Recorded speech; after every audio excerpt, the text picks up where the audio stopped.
School is the most important thing in your life.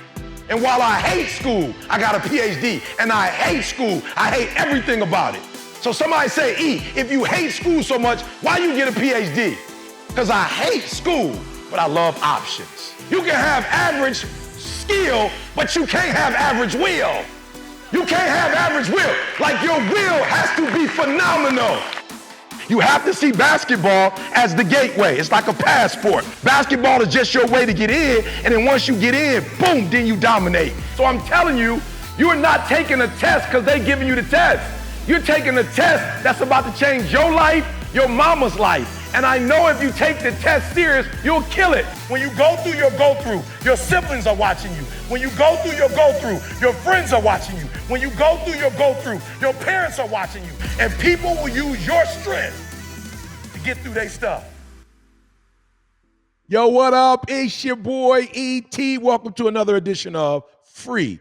You heard what I said, freesummerschool.com.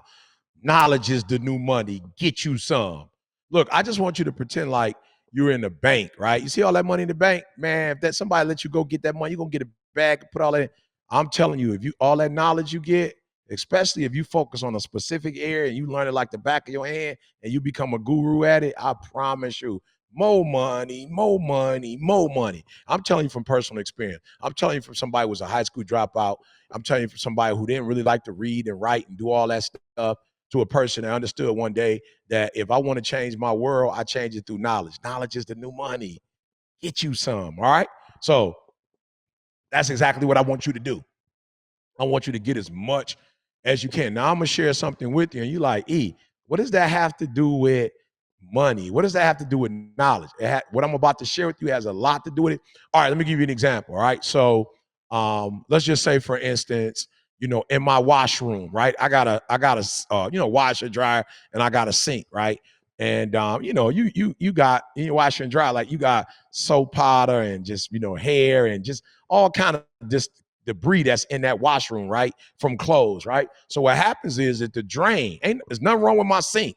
I got the little pipes. I don't know what you call them, jokers. I got the little water faucet, everything. But there are times when I notice, especially in my tub or in my sink, in the bathroom, I would notice that, the water wouldn't just flow. I'm like, why the water ain't flowing? And I come to find out that, you got hair in there, the soap debris, the dirt that comes off. And it's like, yo, you got to clean, what do you call that? Like, you got to put that stuff in there, right? That's going to just get all that stuff out, man. Maybe help me out. Was it Drano? You put that Drano in there, and that Drano kind of, gets all that gook out, but it builds up. And that's the same thing that happens in our lives, right? It happens in our spirits. It happens in our mind. It happens in our emotions. And we get clogged up and we can't flow the way we want to flow. And what I'm talking about is the word forgiveness. Yep, I'm talking about forgiveness. And I was that person. Like, I couldn't concentrate in school. I couldn't concentrate on the block. I would be getting in trouble all the time. Like, I was clogged up. Why? Because my biological father wasn't in my life. And I would be pissed. Like, why my man don't want to be in my life? What have I done to deserve this? Other kids got their daddy in their life. Where my daddy? Why? What I'm saying? Why he don't love me? Then I started having like, affirmation issues. I'm looking for attention in the classroom. I'm clowning instead of doing my work. I'm just getting in trouble. I'm just looking for attention. Like, oh, here I go. Look at me. I'm a class clown. And all of it had to do with not my biological father not being in my life, but me not being okay that he wasn't in my life. And me not, my mom had counselors for me. I had counselors in school. I had coaches. I had, loved ones, friends of the family that tried to walk me through and help me, but I just didn't want to forgive. I just like, yo, my man ain't in my life. I don't know why, I'm not, I can't believe he did this. I can't believe he did that.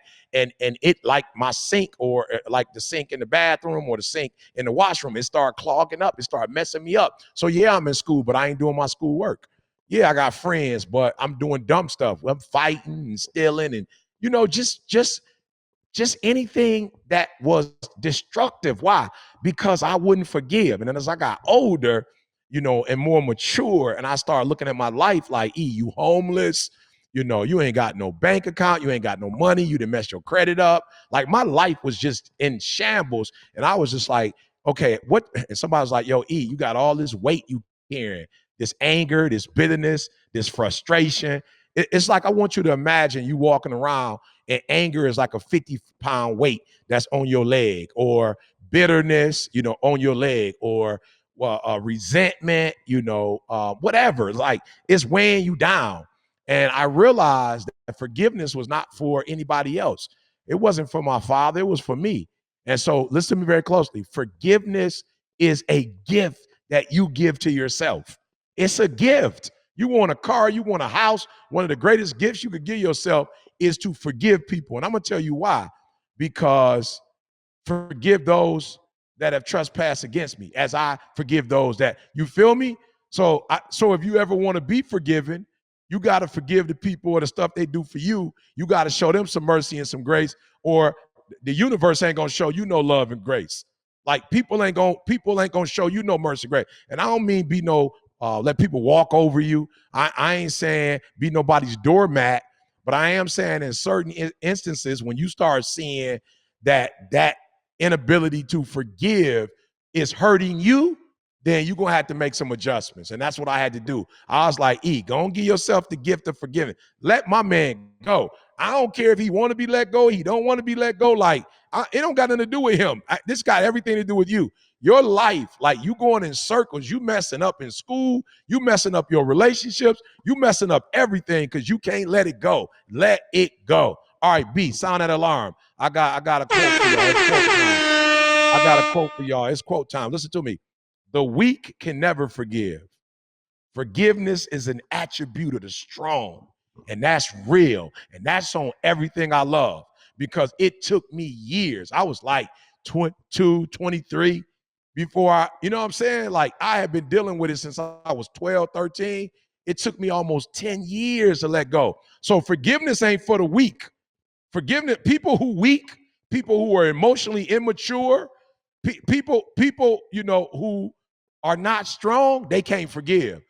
Forgiveness is an attribute of the strong.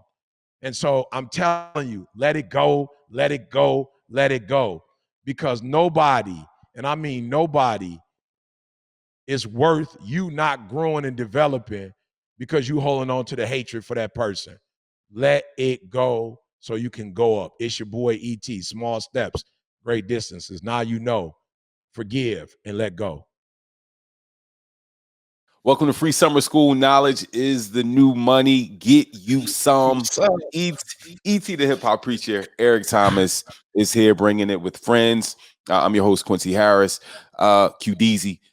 Before we start, I just want to drop this on them. Students, listen. Just listen. You will learn so much. I thought you were about to tell me something after that. That's how messed up I am. I thought you was going to say something after that. You feel me? That's how bad of a listener I am. You just listen. I got just you. Listen. I got you. Right. I learned. Listen, it wasn't until I got married that I was like, I had to like sit down and listen. It wasn't about me being right. It wasn't about my point. It wasn't about what I felt. It was about listening. I had to listen to my wife. I have to listen to my oldest son. I have to listen to my second oldest son. I got to listen to the baby. I have to listen. And sometimes we're so self-centered with everything that we want that we're missing it if we just listen. So that's how I like to just listen. I love it. Just listen. Didi would be happy if I perfected that skill. Well, it is all good. We're all a work in progress. Today we want to talk about forgiveness. About forgiveness. Let's talk to us about it, man. Well, look, we could talk about that forever, and I do mean that. I think that a big portion of my dysfunction was me not understanding, the true meaning of forgiveness. I went through a lot of the dysfunction, a lot of hurt, a lot of pain was around that word, right? Leaving home at 16 was all about, I'm not going to forgive you. Like I'm not going to give you a pass. Me not talking to my biological father for years was like, yo, I'm not giving you a pass, bruh. Until I realized I had forgiveness wrong. I thought forgiveness was about the person when it's about me. I thought it was about them. I didn't realize, oh, no, it's not having to do with them. You mad at somebody and you holding that inside of you. That garbage lives in you. That hatred lives in you. Like, that's something you have to live with every day. And then I realized one day, forgiveness is about releasing and letting go for my benefit. Like, for real, you got to be selfish when it comes to forgiveness, because I know I told y'all this story, Dennis Kimbrough, in his book, What Makes the Great Great. It was these two guys. They were like, rivals, enemies. And one day a genie came and one of them was like, look, I got your back. I know you can't stand my man, so I'm going to fix it. You tell me what you want to do, and whatever I do to you, double going to happen to him. Right? So he was like, so the genie was really trying to help him out, like show him, like, I'm going to bless you, but whatever happens going to be double for him. So if I give you, so you give him $1 million, he going to get 2 million. He's like, yeah, just try to teach him, like, yo, bro, like, let it go. My man was like, all right, then stab me in one of my eyes. You know what I'm saying? But it just shows that, like, my man don't get it. Like, it's going to affect you as much. And so I had to learn, like, you got to let it all go, man, because you're living with that anger daily and it's eating you up. It's like a cancer. You're living with all of that, just all of those negative emotions and negative thinking, negative thought, all those negative memories.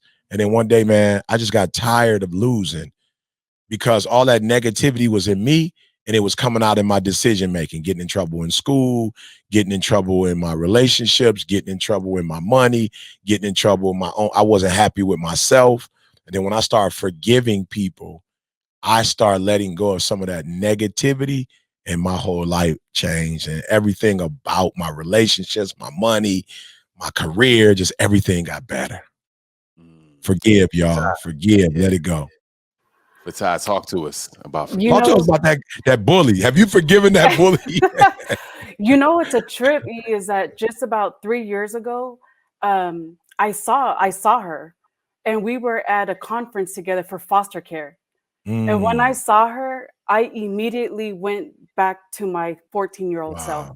Wow. But the thing that came, I went up to her, I went straight up to her and I asked her, if she remembered me. She was like, yeah, of course I know you. And I was like, I just want to tell you, I'm so sorry. Because what happened was, after she bullied me, my sister got her after, you know what I mean? So she had a couple of, bumps and bruises, but I asked her to, to just forgive me for that whole thing. And she was like, Fatai, we were young and dumb. And just to reflect back and look at, as kids, how dumb we were, just to prove a point. And what was that point? It was nothing. So of course I overextended myself and hugged her. But forgiveness is it's a daily practice for me. It is a daily practice. When I wrote my book, there's a lot of things that I talked about that was a taboo to my Tongan culture. I talked a lot about the abuse, the domestic violence that I was exposed to. I talked a lot about how I felt neglected as a third child, because my sisters used to make fun of me. They were like, you were really adopted because you're different from the rest of everybody else. So there was just a lot of things. But when I think I had to learn this just recently in the past 5 years of my marriage, like what E was saying, forgiveness is for self. When my husband Ray and I were dating, everything was like, he would say, I'm sorry, I'm sorry, I'm sorry. I'm like, bro, you're a sorry person because you just keep saying, I'm sorry, I'm sorry. Right. I was like, you're gonna turn. But all of that, and I was like, why do you keep saying I'm sorry? Because you keep doing those actions over and over again, until we really sat down and looked at, I'm sorry is different from I forgive you. Let's Right. reconcile. Reconciliation is when true forgiveness is when you can reconcile, when you can sit down, talk about this obstacle that you had, and what are we going to do to overcome it, so that if we do come across this again, we have an action step. Now we have some tools that we're not going to, deflect, or we're not going to pop off at each other. And just last night, I just have to share this with you guys, a moment of forgiveness that I had with Ray. I'm working on this project. Is Ray sitting next to you? Yeah, he sure is. That's why I'm like, I'm trying not to look over there. I just kind of felt cute that he was sitting there. You feel me, Q? So I'm working on this project and I'm really into it. Fast and the Furious came out. Ray is like, okay, there's a 5 o'clock showing. I'm like, I'm still doing this. I'm in my train of thought. I don't want to lose it. He's like, okay, babe, there's this showing. I'm like, I'm not done yet. What's another showing? He was like, okay, there's this showing, but we gotta go. So of course, I'm stretching any little bit of time that I can because I really want to perfect this thing that I'm doing. We get in the car and Ray want to act like he's in Fast and the Furious in this big old diesel vehicle. He skirts out of the car, and I look at him and I'm like, I hope we make it alive long enough to To be the able to Fast see and this Furious. movie, right?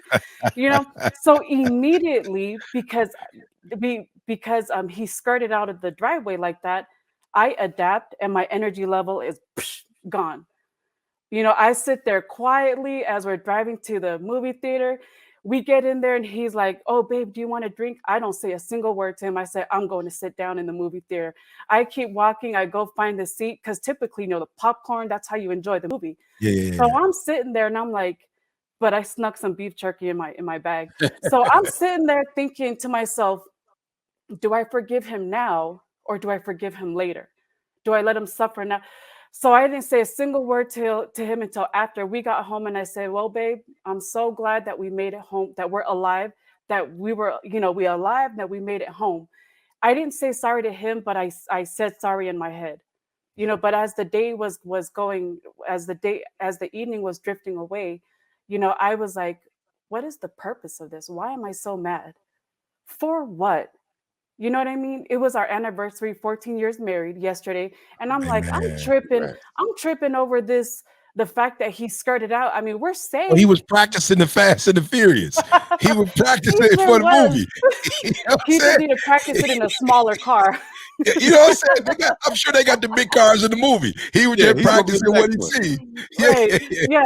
Yeah. But I say all of that because we miss the part of forgiveness. Like Yes, all of our yes, emotions get so caught yes. up. It gets so caught up. After 30 plus years, my mom and we finally sat down and talked about a lot of those things. And the thing that I didn't realize was that my mom didn't really understand what true forgiveness was either. You know what I mean? Being able to forgive people even when they do you wrong. It's just like I forgive you and I release you and keep it moving, because it is really for yourself. The minute you can really forgive and keep it moving, you'll really see more things that will come for you. And that's why my circle is so tight, because if I had a situation where I said I'm sorry to somebody, they're like, why are you always saying sorry? The first thing that came to mind was remembering when Ray was always saying sorry to me. Right. And I was like, look, you can accept it now or not, but I just want you to know I truly please forgive me for what it was that I did. And I just kept it moving. Love Nice. it. Listen, Coach B, talk to us about forgiveness, bro. You gonna make me follow that? I know. I almost Listen, logged off while she was talking. I was like, that's deep. That's good. Man, there's that old quote that says holding a grudge is like letting somebody live in your head rent free. And that's everybody's kind of touched on that, but that's really what it is. And so you're spending your time, your energy, your mind space, your personal, your life is all negative now because you're thinking about how this other person wronged you. And that's the crazy thing is it's a 2-for-1 because they already wronged you and now you're living in a negative space because you haven't forgiven them for wronging you. Like, how does that make any sense? That's not a good thing for you, right? You're not winning in that situation. Yeah, so absolutely. I think forgiveness is super important for that reason. But the only other thing I would add to it is being a forgiving person is not the same as being a pushover, right? Like, just because you need to forgive others does not mean that you should be willing to accept being treated any kind of way. So forgive people, but still go a step further, have that conversation of, you know what, I forgive you for both of us, for me and you, but here are the adjustments that I'm going to need to see moving forward if we're going to continue this relationship. I think it's a balance between those two things that really makes successful forgiveness. yes, B. No, I totally agree. I would just add to you guys, if you can't forgive people, you're almost asking people not to forgive you.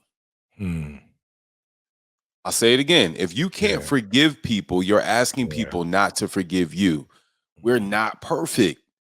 Like, somebody may wrong you, right? Somebody may do something that is a little out of line, and what Coach B said is really important. Just because you forgive is not saying you're a pushover, but also don't think that because people did wrong to you and you may not forgive that you don't do wrong to other people. I've been that person.